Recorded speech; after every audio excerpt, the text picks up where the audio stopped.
Hello, Billy. We seem to be the first ones Hi. here. Oh, yes, so it seems.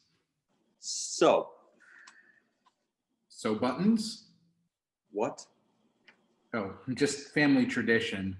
So like sew buttons on your bell bottoms. That is if you're into fashions from another time. Never mind. Um, let's see.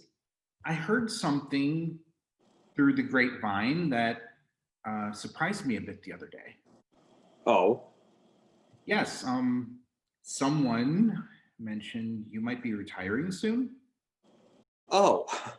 Well, I have been considering it. I'm not looking forward to teaching electronically this fall. My students won't even be in the same room with me, and my own kids live so far away. That must be hard. The youngest is already 16 years old, and I missed her birthday this year. But nothing is settled yet. You know how this system works. The college is always looking to cut costs.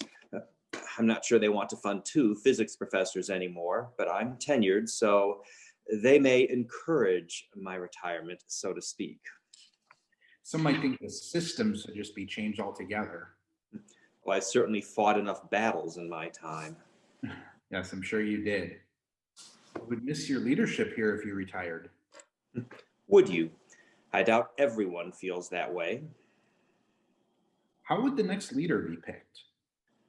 Well, I was appointed by my ex-wife, a sort of consolation prize in our divorce. Not quite as bad as a Cracker Jack ring, but still not exactly a fair trade. So you would choose our next leader. Any ideas who you might appoint?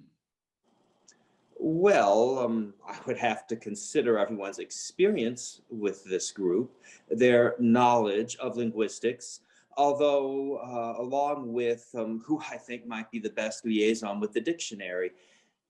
It takes a bit of finesse, you know, to convince them to listen to our suggestions. Yes, I imagine it might take quite a bit of cajoling. Hmm. It does seem like a lot of responsibility. I'm not sure I would want it to do it myself. Maybe Lexi would be a good leader. She can be diplomatic if need be, and it would be good to have a woman's voice more to the forefront of our discussions. Perhaps. Well, as I said, nothing is set in stone yet. Were you hoping for a firmer answer? Are you that anxious for me to go? No, no, that wasn't what I meant at all. Hmm. Hi guys, sorry I'm late. I got caught up with a client. There's just so much uncertainty at the moment. It has people rather anxious. Yes, I can imagine. Telehealth appointments just aren't the same. It's so hard to read body language because it's so much easier for people to turn away from the camera. Yeah, kids can be funny about being on camera sometimes. My middle one really hates being seen on Zoom. My clients are a bit older than your kids though. Some of them have just graduated without any sort of ceremony, and others are trying to figure out if they should start college this fall, even if it's online. Yes, it's a bit of a tough time for everyone. My children are arguing constantly, even though they don't completely understand what's going on. They pick up on the adult tension and it rubs off on them. I've been trying to do research for an upcoming article Sorry. about how Tolkien invented the languages he used in Lord of the Rings, but every time I start getting somewhere, I get interrupted to moderate a squabble. My alarm didn't go off for the meeting. I was watching a live stream broadcast of a K-pop conference. It's a fundraiser for the World Health Organization, which is pretty cool. There's just something about that choreography. I get completely hypnotized. Yes. Well, all right. Let's get down to business, shall we? You defeat the Huns. Did they send me daughters when I asked for sons? What? Oh, nothing. Just a song that's been stuck in my head. I watched Mulan with some friends in a virtual viewing party, the old animated version, of course, and that song has been popping into my head ever since. I haven't watched that film in years. Maybe we can watch it together sometime.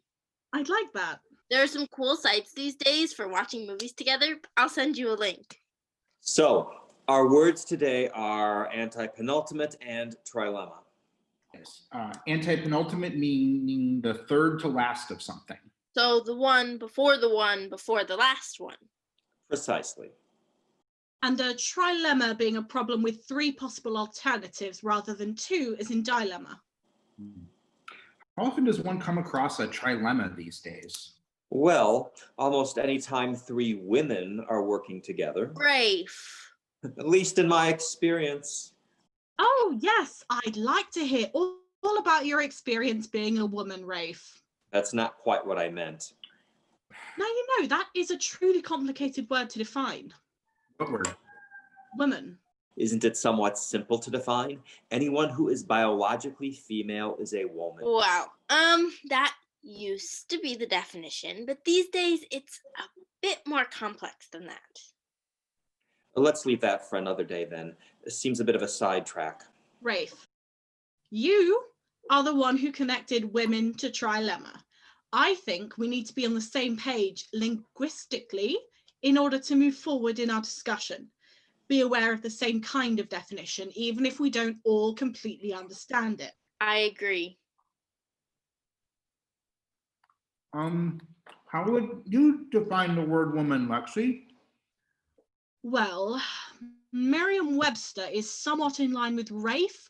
It defines woman as an adult female person. The word is combined with others to describe a woman belonging to a particular category, as by birth, residence, membership, or occupation, i.e. councilwoman. Oh, and of course, we can't forget the vernacular meanings, servant or personal attendant. You'd think we'd have moved beyond the idea of woman meaning servant. It is the 21st century after all. Oh, the etymology is interesting too. From Old English, wife man, wife, woman or wife, and man meaning human being. Even our words tie us to our relationship with men, but as you said, that might be a discussion for another day. Though I don't see anything in here about causing trilemmas, do you? Nope, not a word. That really wasn't what I meant. It's just that when 3 people are trying to do something together, and it seems to me especially 3 women, they have a harder time getting along than just 2. I didn't mean to imply anything derogatory about it. Unfortunately, what you intended and what was understood are different things. Intent doesn't make up for impact. It's like the endless discussion of authorial intent in literature classes. What's really important is not what the author intended, but the impact it has on the reader. Yes. The challenge is to use words that not only clarify your intent, but also deliver your meaning to the person you're talking to with the same impact. But it's hard to know how others will understand what you have said. That is almost the modern trilemma in itself, isn't it?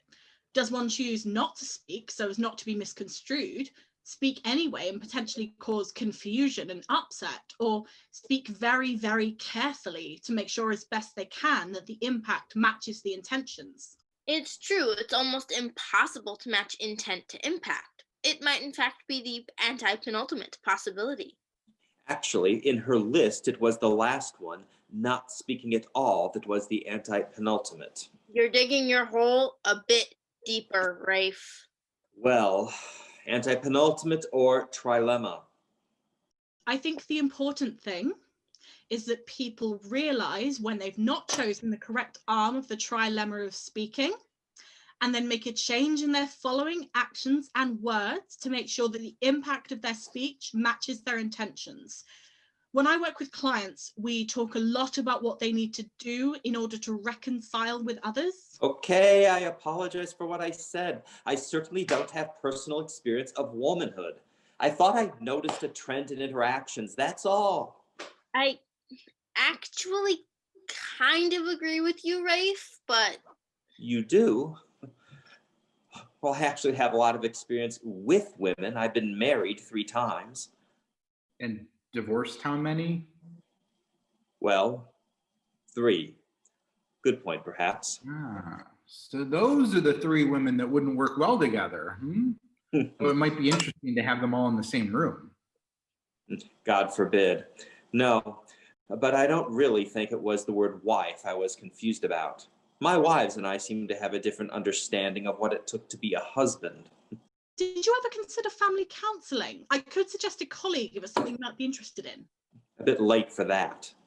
Oh, it's never too late, not necessarily to get remarried, but to build better relationships with your ex-wives or your daughters. Well, anyway, I meant in terms of groups of 3. Group projects in class have long been the bane of my existence, and in friendships, 3 women together often do measure their connection to each other in different ways, like who knew each other first and who introduced people to each other and how many secrets have been shared. Is there a best friend pair and a third wheel? Friendships are complicated. I suppose that is true. Oh, so when she says it. Careful, Rafe. Yes, careful, Rafe. It's tricky. I do know that. But it is just inherently different for a woman to speak of her own interactions with other women than it is for a man to try to categorize those same experiences without having lived them. You know what I mean? Yes, like the way words are reclaimed by people that they were originally used against. There's power in having ownership of your own experience. And frustration when others try to mansplain it back to you. Precisely.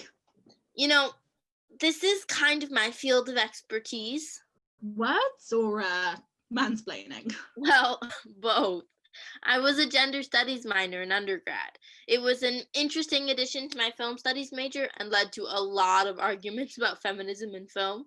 I might have made it my second major, but they only had enough classes for a minor, which seems sexist in itself. I didn't know you studied that. Looking back, maybe I should have been more vocal about some of the sexism embedded in language. I'd love to have a deeper conversation with you about that. Maybe we could have a virtual tea some afternoon. Sure. I think we should actually be maybe doing more revising of the definitions of the words we are keeping. Well, I'm not sure that's exactly in our remit. Maybe it should be. We never did quite get to a more refined definition of the word woman, did we? It is rather hard to define. The dictionary definition doesn't really get at the core of what it means to be a woman. It's still the traditional biological definition of being female, or it's in relations to women's roles, which are socially constructed. It does show us something about words, doesn't it? That it's hard to describe people without considering their relationships to one another. But as for a more inclusive definition, I'm not sure how to phrase it. Well, there was that part you read, Lexi, the idea of belonging and membership, which was referring to words like councilwoman or Madam President, but it might be a more effective definition. To be a woman, you simply need to feel as though you belong to the membership of women. Precisely. Your biological sex is moot. Of course, society as a whole doesn't yet see it this way, but just because someone is assigned male at birth doesn't mean they are a man and vice versa. Yes, belonging is a primary human need. When I work with clients who are gender non-conforming, they're often looking for a sense of belonging in the gender they emotionally feel connected. Can a definition be as open as simple emotional connection? I know it's a bit hard to wrap our minds around, but to steal a phrase from John Green, the truth resists simplicity. Rafe, how do you know you're a man? I just do, I guess. That's what makes gender so hard to define. That element of just knowing. We intuit our inner beings in a way that's difficult to put into a dictionary. Absolutely, but that is why our job exists, right?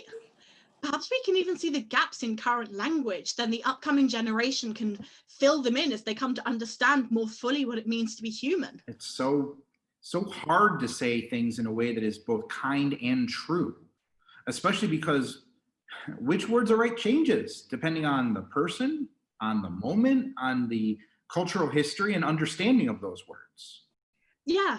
I take the idea of preferred pronouns. It was a big cultural shift for people to consider that some may use pronouns beyond the binary. We created new group norms for people to tell us their preferred pronouns and how they identify.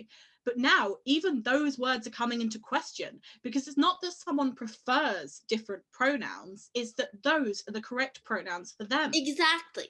I don't just prefer female pronouns. I don't just identify as a woman. I am one. In the same way, a non-binary student doesn't prefer they, them pronouns. Those are their pronouns. Yes, language can change so quickly, but people change so much more slowly. A good portion of the population is just trying to wrap their minds around the idea of preferred pronouns. Let alone considering the psychological burden carried by the word preferred. People are so scared of anything or anyone they perceive to be different. And language sometimes acts as a force to pull us apart, but what we desperately need is for it to be used as a tool for connection, a way of reminding everyone that we're all human and we're all in this together. Yes, yes. Well said, Lexi. On that, we can all certainly agree. It's just so hard to make those linguistic shifts. To me, the words they and them are grammatically plural. I've had several students in the last few years who ask me to use those pronouns, but no matter how hard I tried, I always seem to muddle it up. I can't speak for your students, but I think as long as you're trying to get it right, most people will probably forgive an honest mistake every once in a while. It's much better to try sometimes and fail than not try at all. You think? I do. A friend of mine at a different college told me a story about a professor who refused to use their pronouns, just kept using female pronouns for them over and over. I don't think people realize that misgendering is a microaggression. Oh, yes, I have a client who is very upset about that too. A microaggression? Yeah. A comment or action that subtly expresses a prejudiced attitude towards a member of a marginalized group. Everyone has the right to be who they are, and society needs to catch up. People don't necessarily mean for misgendering to happen. It can be an accidental slip of the tongue, but it sometimes reveals a subconscious discomfort with anyone we might perceive to be different.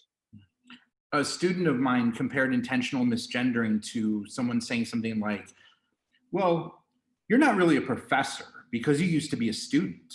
And everyone knows students are not professors. It sounds absurd when you put it that way, right? But I never meant to question my students' identities. I just have a hard time with the syntax. And I'm sure your students know that, but it doesn't mean it hurts any less when someone calls them by a marker of a gender that they feel is no longer their own, or perhaps never was. I would hate to think that I hurt anyone. Well, that's a good thing. It means you're doing your best to be kind. I hope so. Okay, just making sure I understand. This is all separate from sexuality, right? Right. We wouldn't ask a student to disclose their sexuality. Those students sometimes do.